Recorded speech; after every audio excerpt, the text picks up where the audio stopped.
Seyyid.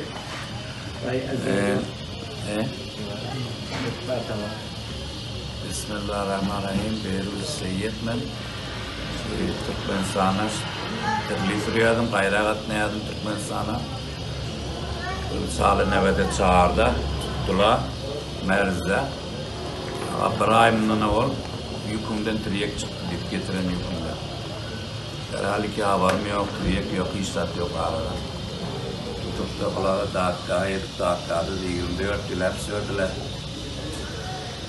Onunla bir gün adımda biliyazdı, yani ne kadar tutmalıyıp tuttular da. Onunla kirite deyip priyeriye gittiler, bir beste bir zendan bir okulun içine 2 yıl orada yatakladılar.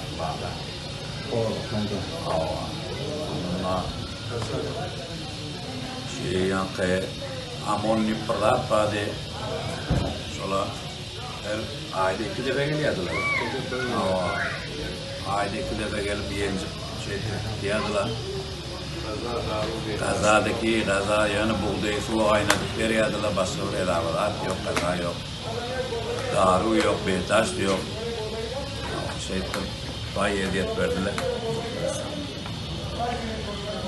Şurada o tane bir doğru kanunu yok.